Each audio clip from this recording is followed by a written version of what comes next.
In the period following 1957, the peace of this upland valley was to be disrupted for some years.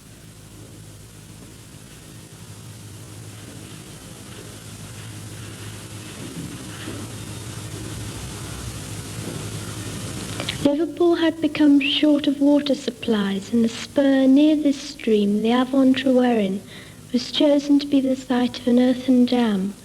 This remote valley was to be flooded, and a reservoir, Llyn Celyn, was to take its place. The map indicates that as the crow flies, the Tryweryn Valley in North Wales is a little over 40 miles southwest of Liverpool.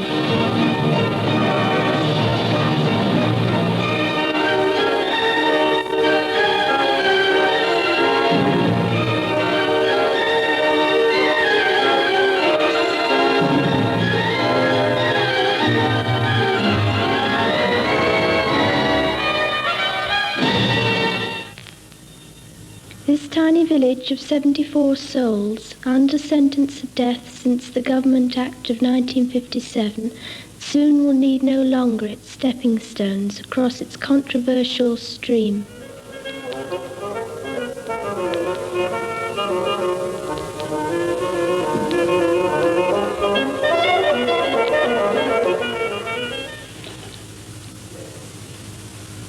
Shortly the chapel and its burial ground will be no more, and the unhurried rural life will be ended.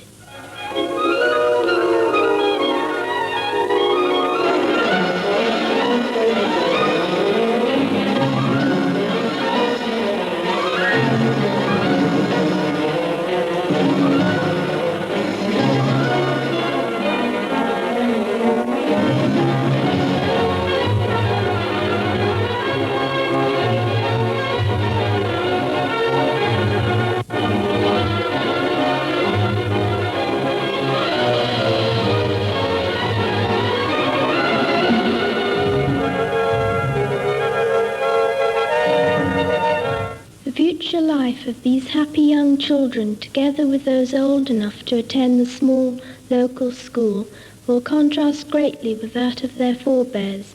As one can see, work in this Welsh-speaking primary school takes much the same form as that of any similar school in Britain.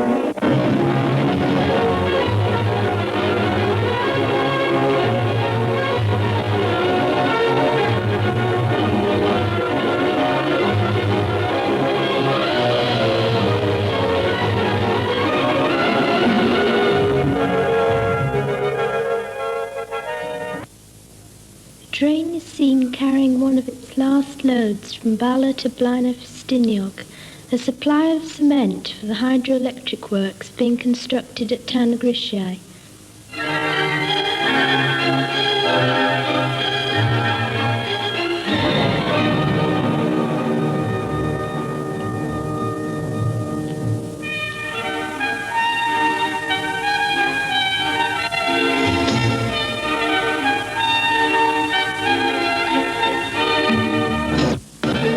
Subsidised hill farming dominates here, so there will be no great loss to agriculture with the flooding of the valley floor.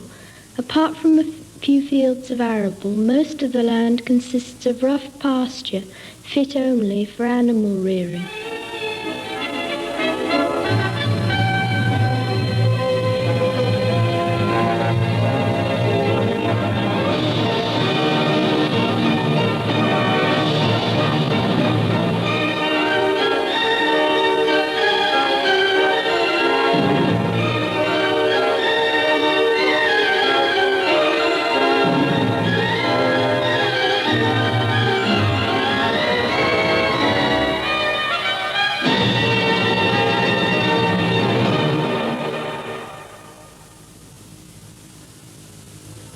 The great problem of this valley will be a human one, the uprooting and dispersal of the farmers and their families.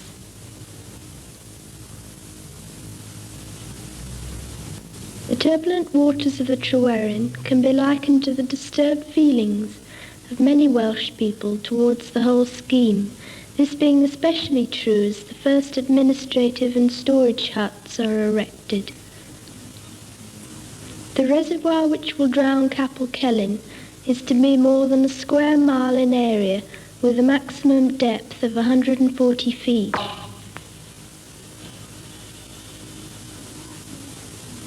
The scar of the roadway under construction is clearly visible.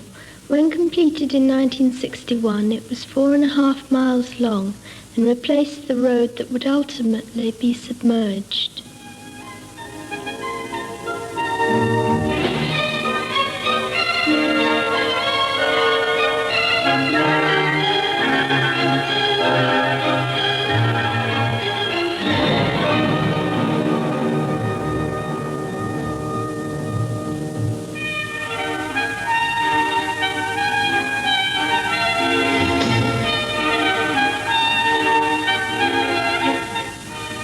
Now starts the transportation of earth.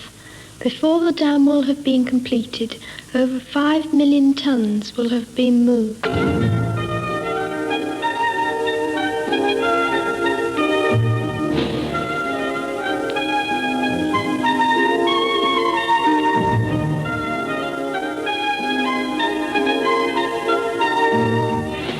On January the 22nd, 1961, the last return run was made by a passenger train from Bala to Blaenau-Ffestiniog, amid scenes of excitement and some confusion.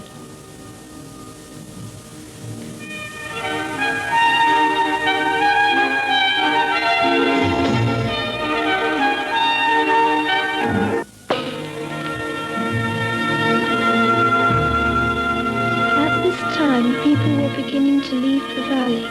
David Roberts of Caerfadog felt strongly about his eviction from the farm where his ancestors lived for 300 years and had protested without success in the Liverpool City Council chambers.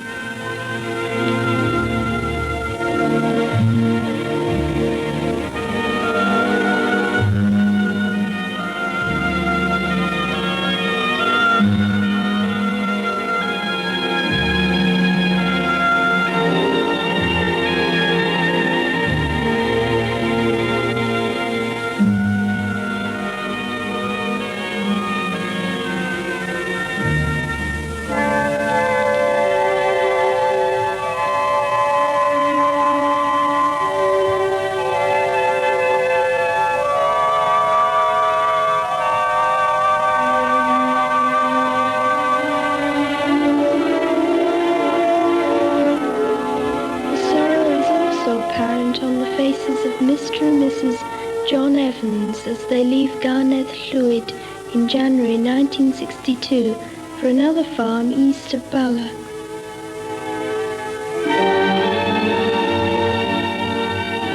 As the inhabitants move out, so cars bring in the caravan homes of the invading workers.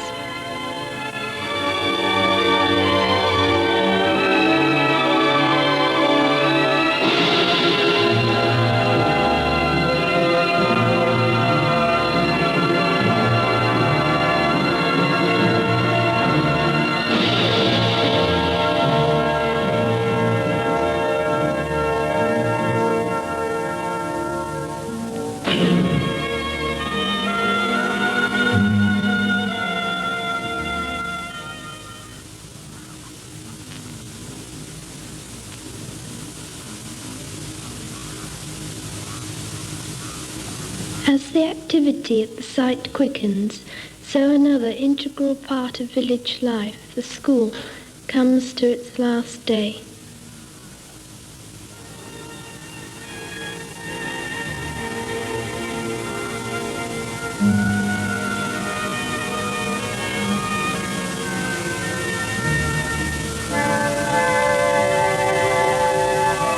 BBC television covered the last day's functions at the school, a display of people's work and a prize-giving ceremony.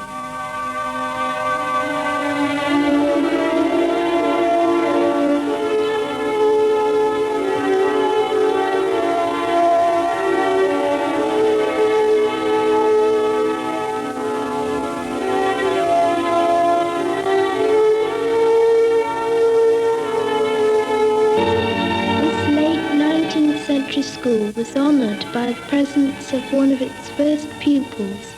He presented prizes to the last of its children.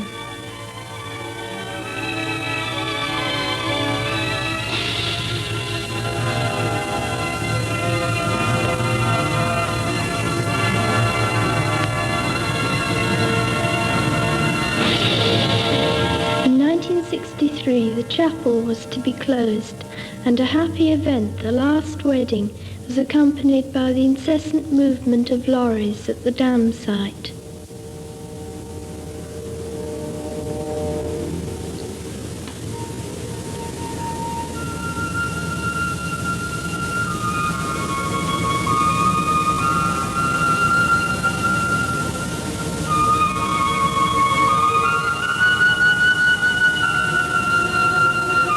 In September 1963, the final commemorative service was held in Kellyn Chapel, and many people came by car for this Thanksgiving.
The task of destroying all the buildings in the hamlet is now nearly complete.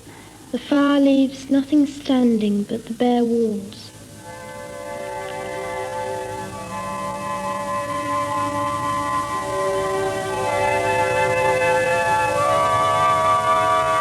The school is nothing but a derelict shell.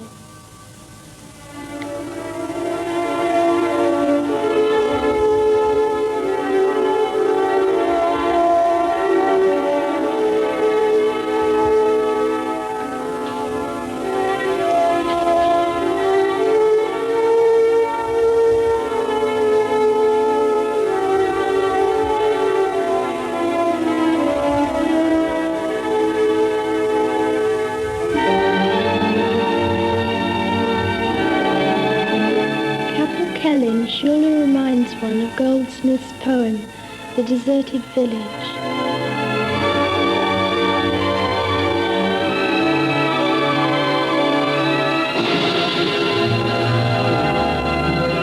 Only the exhumed remains of the dead are now left to be cared for.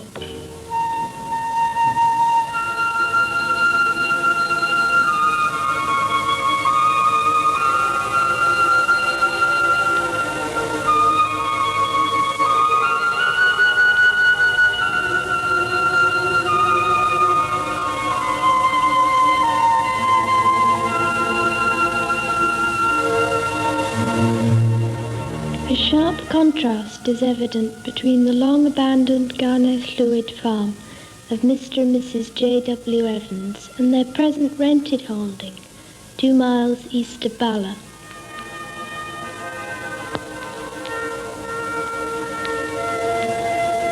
The unsettling experience of being uprooted is now largely forgotten, and the couple expressed their satisfaction with the assistance provided by Liverpool Corporation during the changeover.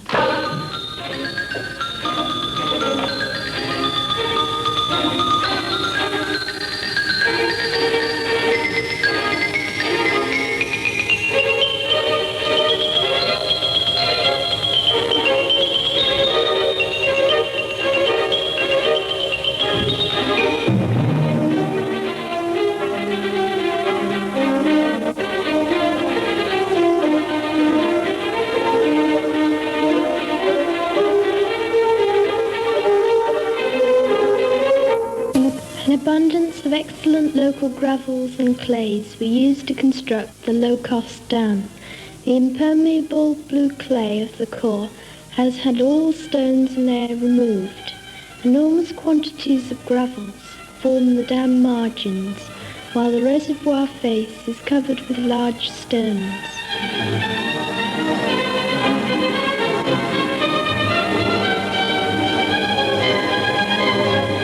The blue clay core is now being put in position.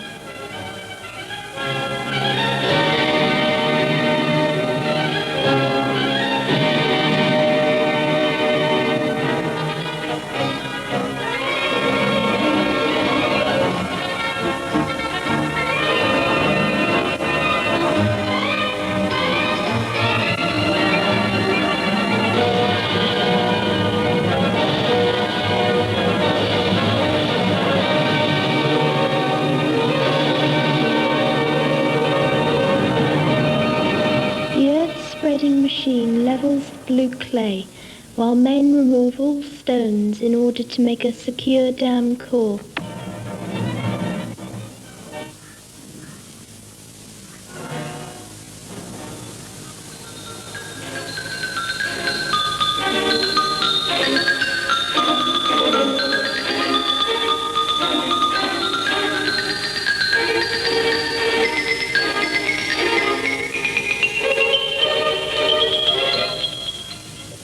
The blue clay is compressed and rolled to convert the core into the waterproof section of the dam.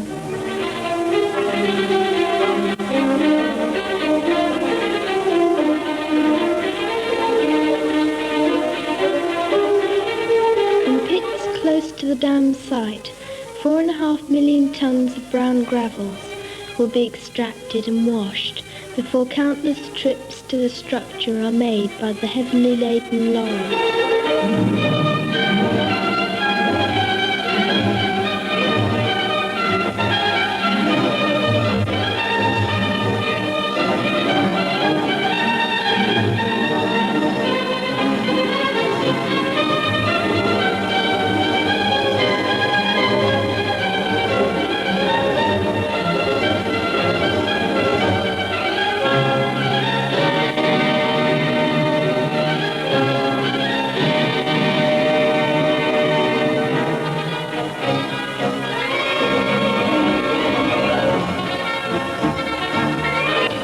The narrow blue clay core, together with the extensive margins of brown gravel, is 1,000 feet wide at the base of the dam.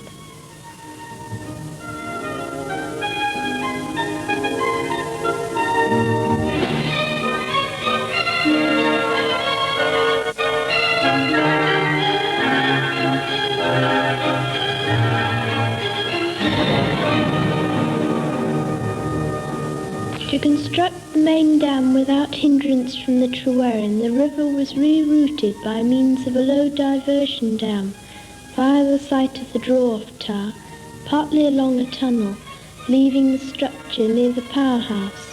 After the diversion was sealed, the tunnel then housed the draw-off pipe leading from the draw-off tower to the powerhouse. The river exit at the diversion tunnel, later to accommodate the draw-off pipeline, is visible, together with the entrance on the reservoir site. The large stones of the rip-rap top will dissipate waves and prevent damage to the dam.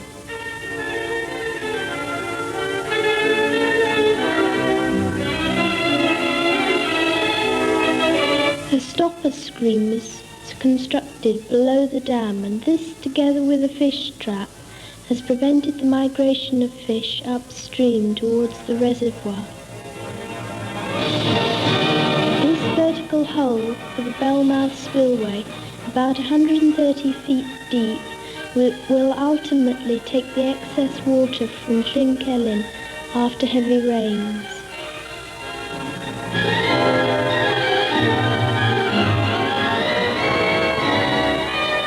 A considerable amount of concrete is used for facing the Bellmouth spillway and other parts of the structure.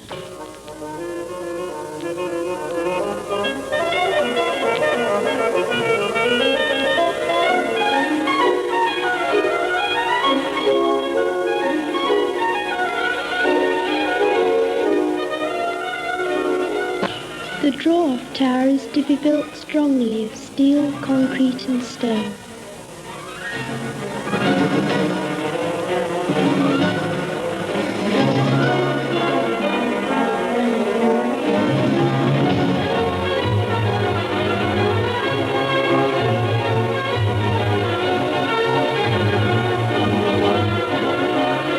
Soon the tower will be complete, ready for the birth of a new lake.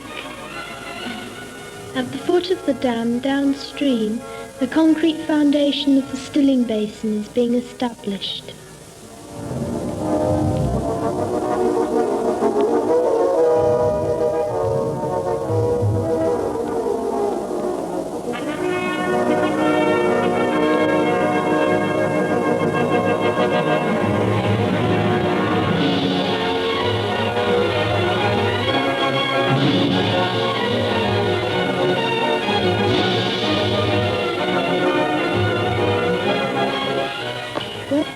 Work is only temporarily brought to a halt by the frost and snow of wintertime.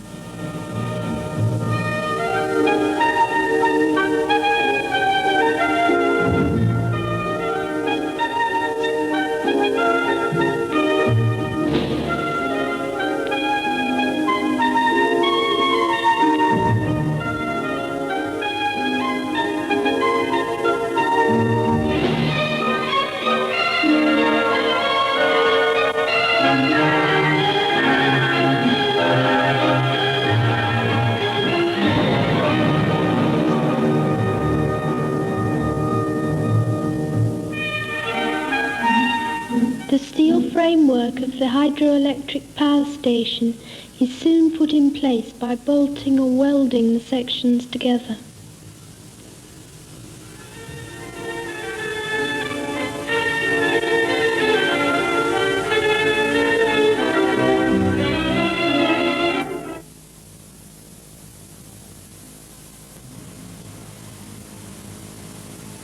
The small boy wonders what it is all about.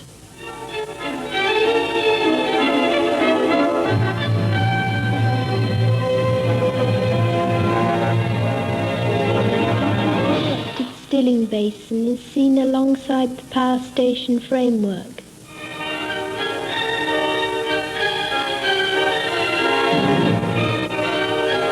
Waters that will eventually surge through the power station turbines must later be slowed down by means of the deep pool and weir of the stilling basin. The water then cannot wear away the riverbanks downstream.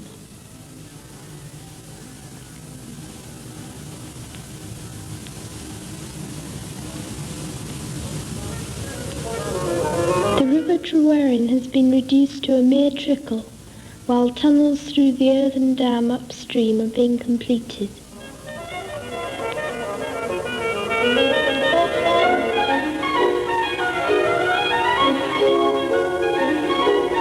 To avoid flooding part of the railway between Bala and Blaenau with the formation of Llyn, behind the Tryweryn Dam it had become necessary to lift the track, and small stations like Fron fell into disrepair.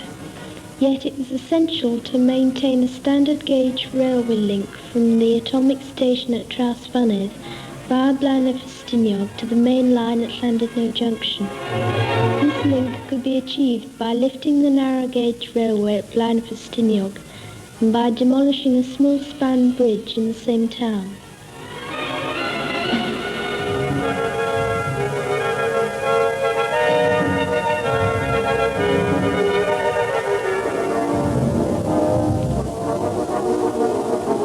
The concrete foundation of the new bridge was soon transformed into the finished structure, below which the standard gauge railway was placed to complete the rail link between Tryweryn and Llandudno Junction.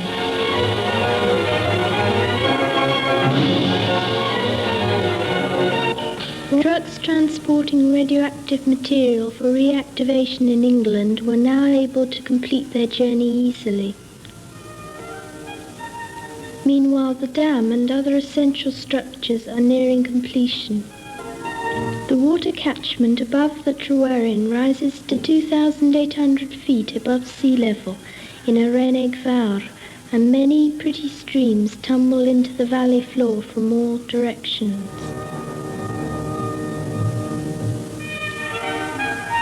Bob Edwards has just completed his last appointed task of concreting within the chapel burial ground, for the first signs of the impending flood can be seen.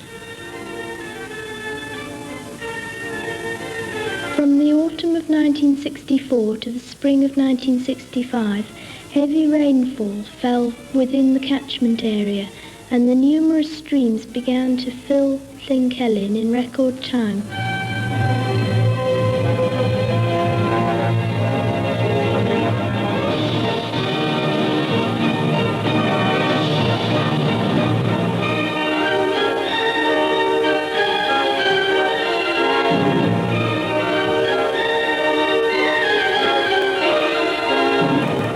As the reservoir water rises close to its permitted level, the cranes are busy completing the Belmouth spillway.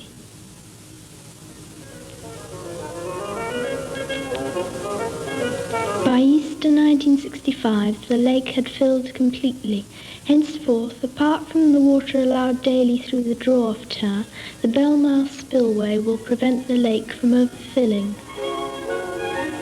The grass-covered downstream side of the dam, together with the transverse drainage channels, will prevent the frequent heavy rainfall from damaging the structure. The culmination of over 5 years' toil is a reservoir of considerable beauty, easily accessible by road for all who care to pass this way. The scheme scattered a rural community against the wishes of many Welsh people. It met with vigorous protests and even sabotage at the site. Some nationalists were sent to prison from Bala Courthouse for the means they chose to defend their heritage. Other opponents of the scheme daubed a reminder to the nation on some bridges in Wales, which read, "Remember Tryweryn."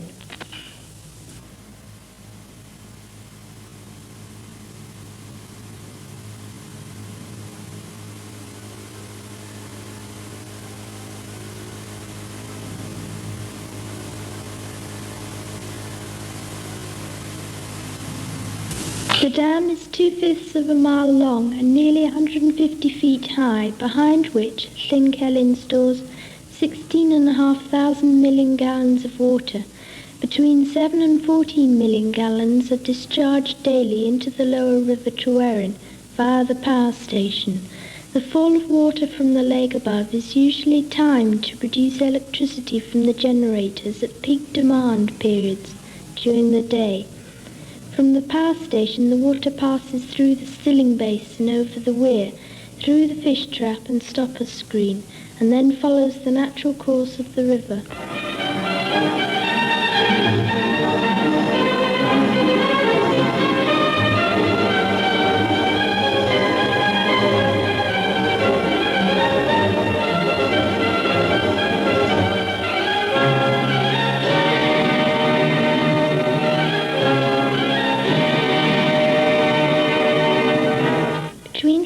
Llyn and Huntington, a distance of 70 miles, Liverpool Corporation has saved the cost of a water pipeline, for the River Dee is the main carrier. The idea of the scheme is that for every gallon let out from the headwaters at Tryweryn, a gallon will be taken from the Dee at Huntington, near Chester. After treatment, the water is sent by pipeline to Liverpool.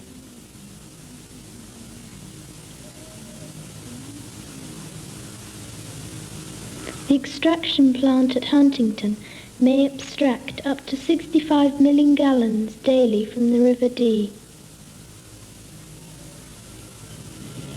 These pumps lift water from the River Dee so that it may be purified by chemical and other means before being fit for domestic and industrial uses in the Liverpool area.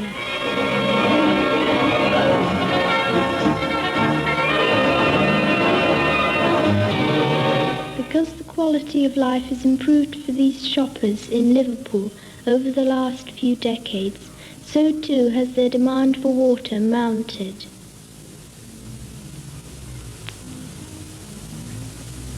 As many older Liverpool properties are cleared and the people resettled in modern flats, so the demand for water increases, for each family, sometimes for the first time, has its own bath and toilet. Certainly these youngsters seem to have thrived, following their change of dwelling. The rise in Britain's standard of living is reflected in our purchase of labour-saving devices. In all probability, the most important one in these flats is the washing machine, which takes from 20 to 30 gallons of water per wash. With the construction of industries such as shipbuilding on Merseyside, it became necessary to establish trading estates where a variety of light industries could be introduced. Each of the newly established factories needs a substantial amount of piped water.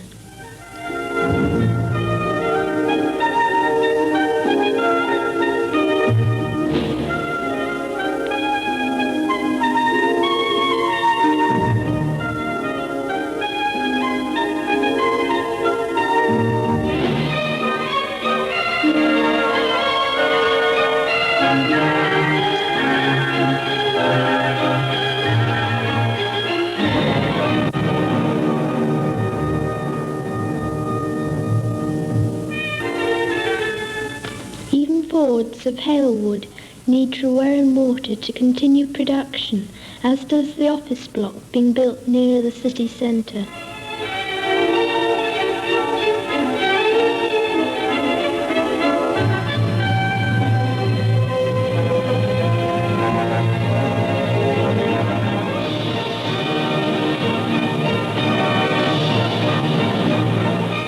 The hustle and bustle of city life in the centre of Liverpool would grind to a halt but for the pipelines that bring in water from afar, and we would do well to remember that progress for many can still mean heartache for the few.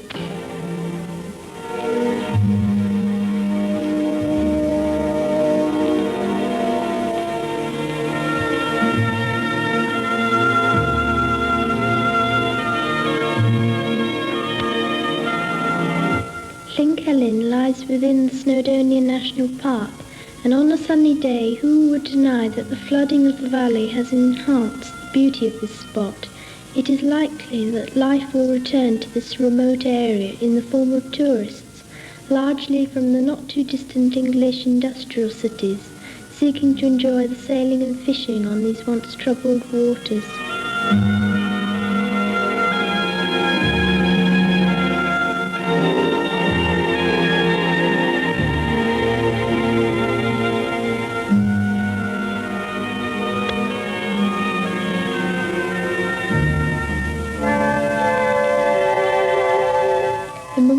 Building was established to commemorate the chapel, the burial ground and the community itself, which were destroyed in order to build the reservoir.